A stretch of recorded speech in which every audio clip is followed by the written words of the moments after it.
Hey everybody out there, live from Stadium Drive, back for week number 2. I'm Tommy Burns. I'm Matty Day. Thanks for being here with us today. We got a pretty ugly game to recap for you. Packers exposed in the minds of some people, but it almost begs the question, who wouldn't have been against that Seattle team? You got to give them credit. Look at all that, the offense, defense, and special teams. We'll look around the division a little bit, what the other guys did, and then put all that behind and just go to week 2, New York Jets at home. So we'll take a look back and see what the offense did, or at least tried to do. The game plan going into Seattle, they were trying to look and do a lot of no huddle, a lot of silent stuff, sign language, the kind of thing that Richard Sherman claims that he had figured out going against Denver in the Super Bowl. Who knows if he did it then? Who knows if he did it against us? I don't even know if they had to. I mean, when you're playing fundamental football like that, you don't have to rush anybody. You don't have to blitz anybody. You've got a natural 4-man rush, where the Packers struggled quite mightily. There's a commitment to the run throughout the whole game, which seemed to work early on, but kind of tapered as the game went on. Obviously, you got some O-line issues, which we'll get into, but it was encouraging to see the commitment, but, that was just one aspect. And then the whole passing game of, basically only playing one side of the field with letting Boykin be the sacrificial lamb, as it said to Richard Sherman. But when you're only playing with half the field, you think about all that other tension that's over there, and you still got burned when they picked us off and everything else. It's quite a gamble. The protection throughout the first half, obviously Brian Bulaga going down is no small loss for this team. Thought we were going to get some guest commentary there for a second. Brian Bulaga goes out. The numbers on it are kind of funky because some people, it's something like 1 to 8 weeks the guy's going to be out. He was even going to try and practice this week, so we'll see the severity of the injury. For now, though, looking like at least for this week, you're going to have Derek Sherrod back out there at right tackle. Sherrod, poor guy, horrible injury that he worked and battled his way back from. Comes back and he's got his first significant game time against the reigning Super Bowl champions on national TV, loud stadium, great D-line. Struggled mightily. I mean, he did. He did. That safety was his block, blew right past him. I mean, sometimes you just get outworked. Not going to throw him under the bus, get a full week with the first unit if that's the case, pending Bulaga's status. But if I had to bet, I'm going to guess Sherrod's in. But, give the guy another chance. Sitton even said after the game, he's had a great game. He's got to get there, he's just got to get his confidence back and get some time in with the unit. And we'll see. But it was tough to watch. Yeah, but other than Sherrod, who, to his credit, who knows how Bulaga holds up over all 60 minutes. Who knows how Don Barclay would have done in there. Bakhtiari had the 1 penalty. Corey Linsley did fine. Corey Linsley, rookie, starting his first NFL game. In that situation. Did pretty well. And Josh and TJ just pretty much rocks. Pretty lucky to have those guys on the inside. Last week we got into the running back stable. Admirable showing by Eddie Lacy and James Starks. I think Djuan Harris only had 1 carry. We may be seeing more of him with the football in his hands once we get the Jets in town. Eddie Lacy did suffer a concussion, his second in as many years. He said he cleared the first ever protocol. We'll know more with the injury report, but yeah, it's going to be game time. So you have to look to Starks and Djuan to be ready to suit up and be ready to be the guys, because long term, I mean, you have to play it safe with Lacy. He's that number 1 back. You can't risk something like a concussion coming back too early. And Eddie Lacy is the future of this offense for the foreseeable future. You can't take an injury like this lightly. And even if he doesn't play, we've got James Starks, who came in and did some damage last week. You've got Djuan Harris, who I think he had 1 run for 7 yards. Which, hey, all right. Yeah. 7-yard per carry average for Dewan. And for what the preseason is worth, I mean, he had some, he looked good. He looked sharp. He looked ready to go, fast. His feet were there. Some tight end news this week, kind of somewhat off the field. First, he was released because of injury, but Colt Lyerla arrested in Oregon for suspected of driving under the influence of prescription drugs, is what they're thinking, but something. I mean, you want to give the guy a chance. We know his whole backstory, the talent's there, but the issues with drug use and some of his comments about other issues. But you really were holding out the hope for the guy that you gave him a chance, he'd come back, and you don't know the full story, but it's just unfortunate to see. So you can pretty much all but write off Colt Lyerla.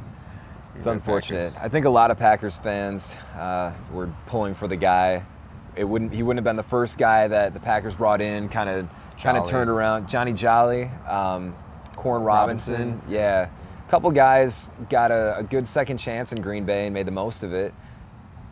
Colt may not be joining those other couple of guys. Yeah.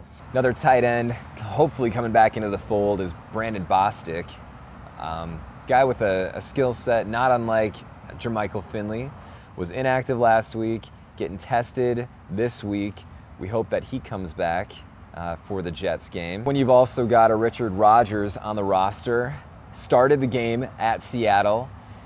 He left with an injury at one point. I don't know if it was I think it was a stinger or something. Yeah, that sounds right, yeah. He wound up coming back in that game, so that's very encouraging for Richard Rodgers. Encouraging for Aaron Rodgers too. All right. Yeah. But he's gonna, that the fact that they started him, they probably had some stuff game planned with him in there. Was that a factor in the offense's struggles?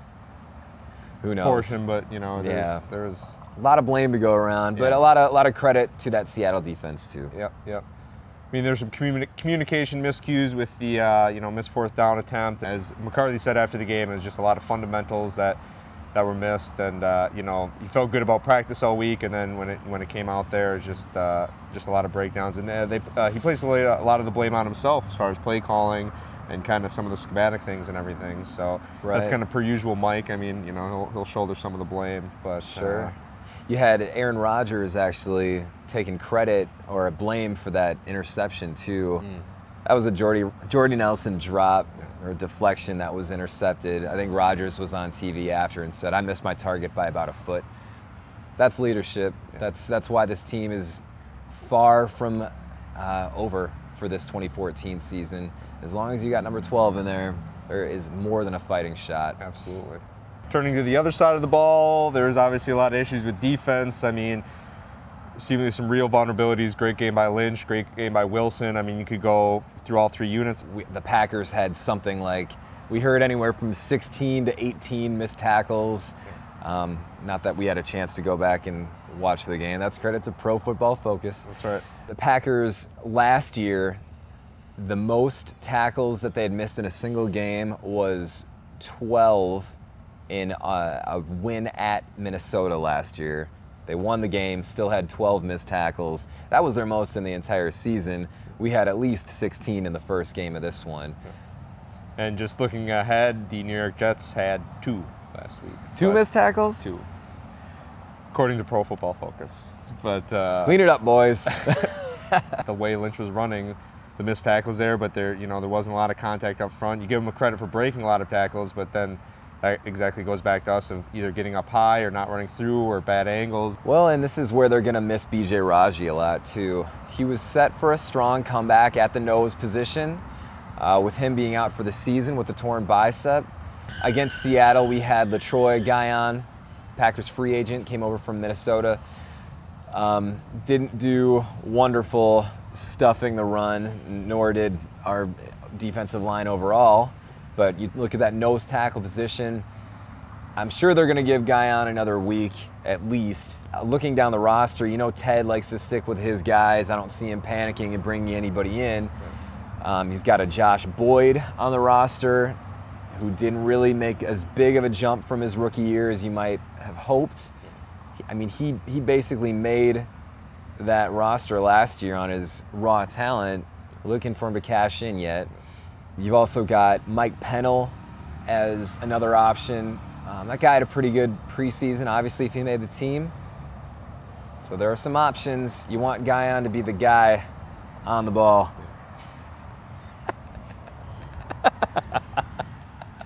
Going to the next level of defense, I guess starting with the inside linebackers. I mean, a lot of the talk after this game has been about Hawk and Jones, specifically Jones. Jones missing a lot of those tackles and just, you know. Penalties, too. Yeah, penalties, just really shooting ourselves in the foot. It was, you know, and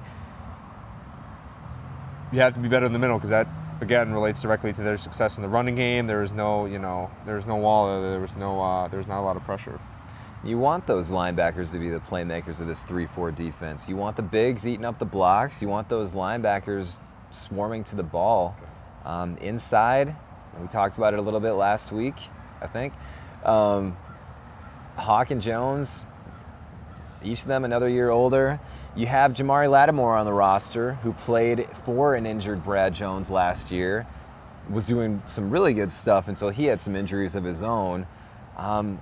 It's tough, though. I mean, a lot of times the Packers kind of go into a season with their starters kind of set. You don't see a whole lot of just yanking of the starters mid-season,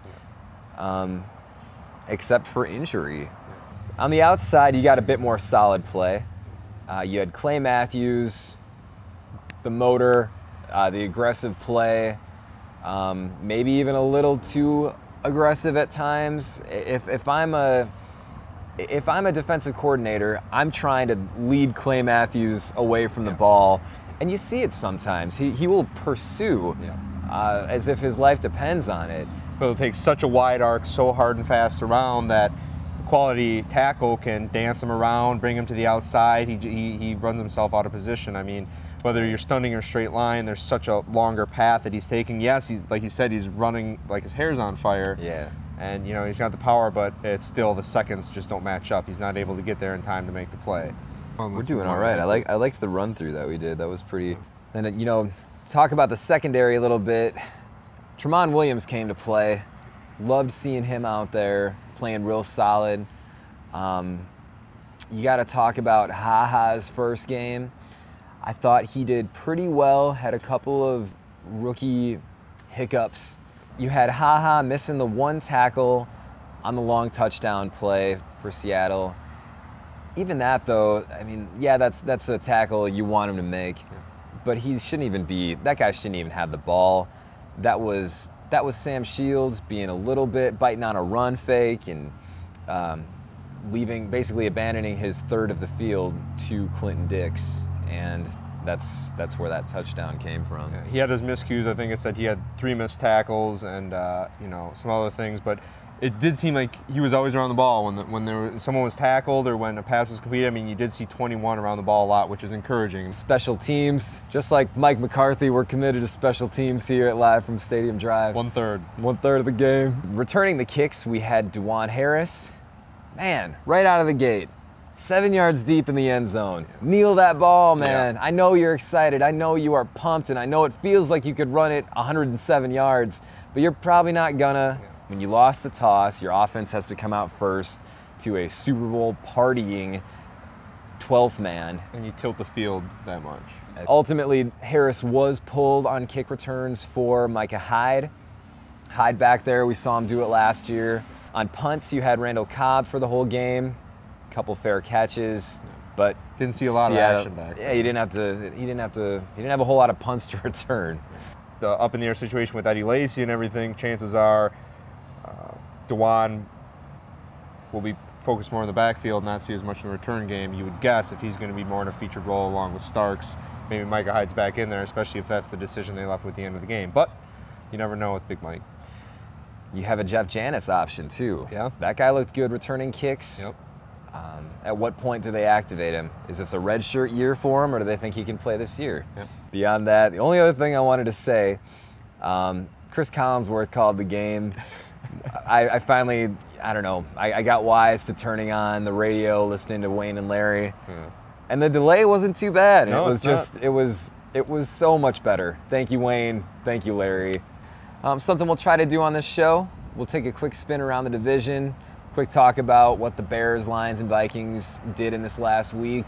The only one of the games I watched, had the pleasure of watching, was the Bear game. Yeah, thank you, Buffalo. That was great.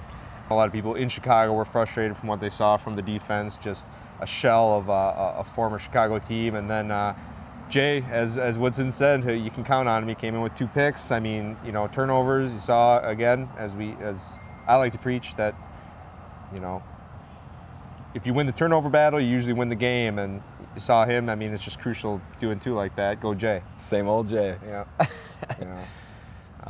However, you know, we can talk about how the Packers and the Bears are going to do. As it stands, both teams are 0-1, looking up at a couple 1-0 teams. The Vikings, nice job, boys. You went down to St. Louis and put a shellacking on them. Yeah. Obviously, there are quarterback issues down there in St. Louis. Tremendous quarterback issues. Matt Castle had a good game. Really? Yeah. Oh, great. Yeah. Hey, man. Hey, who's going to win on Sunday? Yeah. Right on. First prediction, man on the street. Here we go. Many more. If you find out where and when we film this, it really isn't that hard. Walk behind us sometime and holler. Yeah. I'm not going to give the Vikings a whole lot of credit on that game. Yeah. They won on the road. They won against a good defense, but that's no offense that they took on. And then third game of the week, Monday night, it was Lions-Giants, and they came with a clear victory against the Giants. Stafford was looking good, a couple TD passes to Megatron. Stafford ran one in himself. Caldwell going up against former Packer tight end and quarterback coach. Yep, Ben McAdoo, Giants offensive coordinator.